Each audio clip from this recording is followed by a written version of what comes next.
Guys, konbawa, welcome back to my channel. So today I'm going to teach you how to pass the Japanese interview. So without further ado, let's start. So number one, we have tell me something about yourself. So paano nga ba natin sagutin ang tanong na iyan? So sasagutin natin yan with our name, age, address, and our educational attainment. So sa educational attainment po, huwag po kayong mahiya na sabihin kung ano ang iyong educational background or attainment kasi hindi po masyadong particular ang mga Japanese sa inyong educational attainment or background at wala po silang discrimination diyan. So, mapa-college graduate or high school graduate ka man ay wala po yang problema. So, dito lang talaga yan sa atin na big deal ang educational background. So, sa kanila, hindi po. Basta po ay marunong kayong makisama at mabuti ang pag-uugali ninyo at hardworking po kayo. So, number 2 ay, why do you want to go to Japan? So, doshite nihon ni ikitai. So, bakit nga ba gusto mong pumunta sa Japan? So, alam ko, kadalasan sa inyo ay sasagutin na dahil malaki ang sahod or dahil gusto mong makatulong sa iyong pamilya or dahil gusto mong paghandaan ang future. Pero alam nyo po, hindi po yan ang dapat na isagot dyan at hindi yan ang gustong marinig ng mga Japanese employer. So, ang isasagot nyo po dyan ay gusto nyong malaman ang kultura ng Japan or gusto nyong matutong mag-Japanese or gusto nyong ma-experience magtrabaho sa Japan, ma-broaden ang knowledge ninyo at gusto nyong mag-explore pa sa Japan at or gusto nyong malaman kung ano nga ba ang mga values at attitude ng mga Japanese when it comes to work. So, yan po ang pwede nyong isagot dyan. So, number 3 is, what can you do? So, ano ba ang pwede nyong magawa? So, sa tanong na yan ay, dapat nyo pong galingan. So, dapat nyo sabihin na marunong kayo sa lahat ng bagay. Dahil interview po yan, kailangan nyong magpasikat talaga. So, wag po kayo mag-alala dahil pagdating nyo naman po sa Japan ay hindi naman po kayo isasalang agad sa trabaho.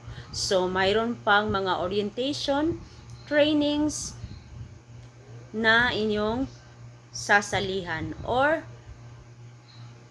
na ipapagawa sa inyo. At doon nyo na po malalaman kung paano nga ba gawin ang process na naka-assign sa iyo. So, wag kayong mag-alala kung sasabihin man ninyo na kaya nyong gawin ang lahat dahil pagdating naman doon ay may mga trainings at orientation pa kayo. So, makakaya nyo talaga ang trabaho na ma-assign sa inyo. Basta't tiyaga lang at manalangin tayo sa itaas. So, number 4 ay ang yung mga strength at weaknesses. So sa strength, pwede nyong sabihin na madali kayong maka-adapt sa trabaho. Madali nyong matutunan ang trabaho na ibibigay sa inyo. So, isa na yan sa strength.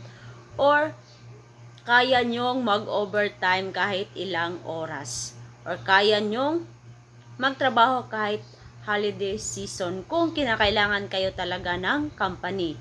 So, yan po ang pwede nyong isagot sa strength. At sa weaknesses naman ay kayo na pong bahalang mag-elaborate. Basta po, yung weaknesses na sasabihin ninyo ay manageable at pwede namang gawa ng paraan. So, we have number 5 is about sa previous job ninyo. So, sa job question na patungkol sa magiging trabaho nyo sa Japan. So, halimbawa, sa case ko sa food processing. So, kaya mo ba na, halimbawa, sa skills ko, kaya nyo ba na gumamit ng mga makina or ng mga machine or kaya nyo ba ng madali ang trabaho? So, ang sasagot nyo dyan ay kayang-kaya po talaga. So, kahit na po ay wala kayong masyadong alam sa job description, ay sagutin nyo na lang na kaya nyo. Kasi, gaya nga ng sinabi ko sa inyo, may mga trainings at orientation pa naman po kayo na sasalihan at hindi naman talaga kayo isasalang agad sa trabaho. So, kayang-kaya yan basta Pinoy, kaya talaga lahat na trabaho na ibibigay sa mga Pinoy. So, walang inaatrasan ang mga Pinoy kaya kayang-kaya nyo yan. So, we have number 6 ay ang how do you see yourself 3 years or 5 years from now?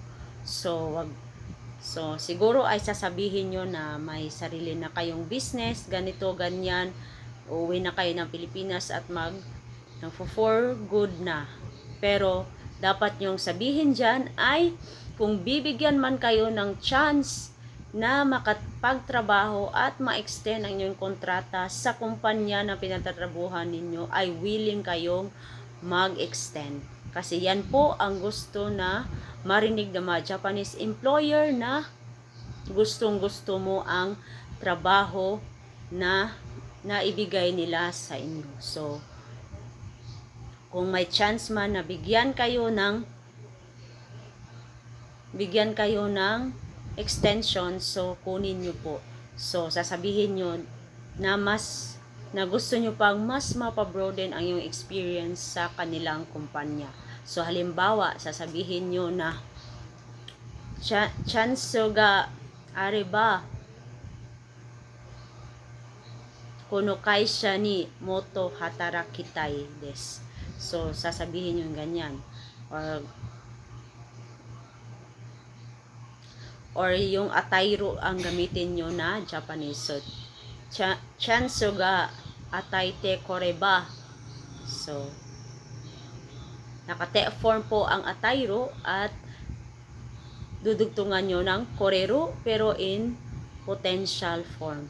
So, in if condition. So, chance ga ataite koreba kono kaisha ni moto hatarakitai desu. Yan po ang pwede nyong isagot dyan. So, how do you see yourself 3 or 5 years from now? So, kailangan nyong mag-imagine na nakikita nyo talaga ang yung sarili na nagtratrabaho pa rin sa kumpanya na pinagtratrabahoan nyo sa Japan. Para ay masabi nila na nagustuhan nyo pala ang trabaho na ibinigay sa inyo at yung loyalty ninyo ay nasa kanila. So, yan po ang isang dapat nyong tandaan. So, yun lamang po. Sana po ay makatulong ito sa inyo sa pag-a-apply ninyo for Japan at makapasa kayo sa interview. So, maraming salamat po. Bye!